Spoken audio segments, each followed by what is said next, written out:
इंदौर के राजा रघुवंशी हत्याकांड में ज्योतिषी अजय दुबे के खुलासे ने एक नया मोड़ ला दिया है।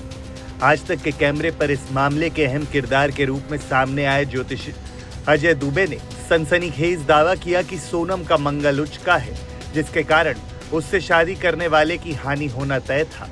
अजय दुबे ने आज तक से खास बातचीत में बताया, जब राजा का शव 2 जून को मेघालय के सोहरा इलाके में वैसाव डोंग झरने के पास गहरी खाई से बरामद हुआ, तब वे शांति पाठ के लिए परिवार के पास गए थे। उस दौरान परिजनों ने उनसे हत्या और सोनम के बारे में सवाल किए। इस वक्त आज तक पर एक्सक्लूसिव बात करने के लिए मौजूद है इंदौर के वो ज्योतिषी जिनका सोनम और राजा रघुवंशी मामले से बहुत गहरा संबंध है। यही वो ज्योतिषी हैं जिनसे राजा के परिवार ने संपर्क किया था जब राजा का शव मिल गया था और सोनम का कोई पता नहीं चल रहा था। अजय दुबे हमारे साथ मौजूद है बात करने के लिए। अजय जी, क्या कुछ सामने प्रश्न आपके रखे गए थे राजा के परिवार की ओर से, कैसे आप संपर्क में आए राजा के शव मिलने के बाद? देखिए, मैं वहाँ गया था शांति पाठ करने के लिए। तब उन्होंने मुझसे बोला कि पंडित जी थोड़ा सा प्रश्न है हमारे। बोले क्या बताइए। तो उन्होंने मेरे से 3 प्रश्न किए थे कि पहला प्रश्न तो ये कि बॉडी मिलेगी नहीं मिलेगी, कैसा क्या है। तो बॉडी मिल चुकी थी जब मैं बाहर था, फ़ोन आया था।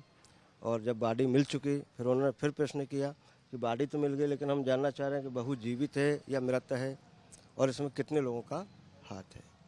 तब फिर मैंने देखा उसमें प्रश्न कुंडली में, तो उसमें ये निकला कि अभी जो है सुरक्षित है, वो उनका कुछ भी नहीं है, सही साठ है और वापस वो आ जाएंगे, मिल जाएंगे, है ना। और 2 दिन बाद ये खबर आई कि वो गाजीपुर से गिरफ्तार हो चुके हैं।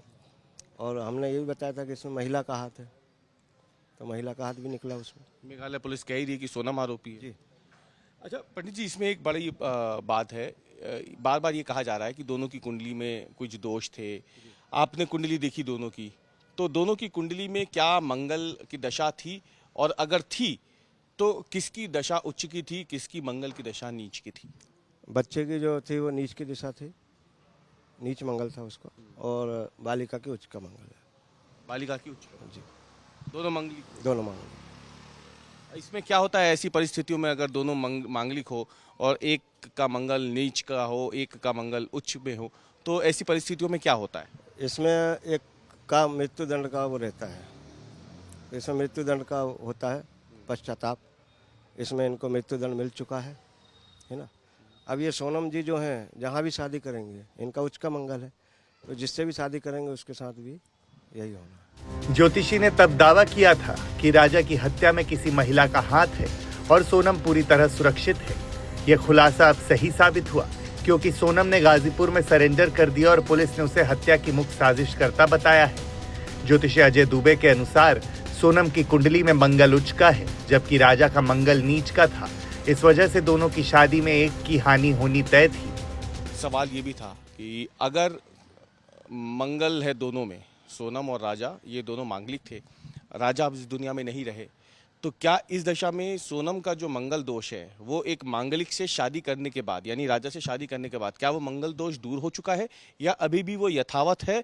और अब अगर सोनम किसी अन्य से शादी करना चाहे जो कि मांगलिक ना हो, तो ऐसी परिस्थितियों में क्या होगा? थोड़ा विस्तार से समझा दीजिए। ऐसी परिस्थिति में ये होगा कि वो जिससे भी शादी करेंगे, इनका उच्च का मंगल है, तो उसके मंगल होने के कारण क्या होता है कि वो ये चीज़ें उसमें होती हैं कि जिससे भी शादी करेगी वो ऑटोमेटिक या तो बीमारी से जाएगा या किसी घटना से जाएगा, ये उसमें स्थित लिखा जाता है। तो कुंडली दर्शन इसीलिए होता है ताकि पहले से ये चीज़ें सारी देख सकें, है ना। उस समय मैं यहाँ पर इंदौर में उपस्थित नहीं था, और उन्होंने फिर वहाँ लड़की वाले ने जो भी किया, जिससे भी कुंडली मिलवाई, उस हिसाब से जो भी उनके दोस्त थे वो दिख नहीं पाए। अच्छा, अगर ये कुंडली आपके पास इनकी शादी से पहले आती, सोनम और राजा की शादी से पहले आती, तो क्या ये दोष साफ तौर पे दिखता? आप उनके परिवार को बताते, और क्या बताते आप कि अगर इनकी शादी होगी तो क्या होगा? जी, इनकी शादी होता तो अपन क्लियर बता देते कि इसमें इनके उपाय होते हैं, वो उपाय करके अगर शादी होती तो ऐसा कुछ नहीं होता। क्या उपाय होते हैं? इसमें एक तो भात पूजन होती है मंगल दोष की, है ना। वो अगर उज्जैन में जाकर के करवाते हैं ये लोग, तो उसमें ये शांत हो जाए। पुलिस के अनुसार सोनम ने शादी के 3 दिन बाद ही प्रेमी राज कुशवाहा के साथ मिलकर हत्या की योजना बनाई थी। हनीमून के दौरान कोई फोटो न अपलोड करना और हत्या के बाद राजा के सोशल मीडिया अकाउंट से 7 जन्मों का साथ है पोस्ट करना जांच को भटकाने की कोशिश थी।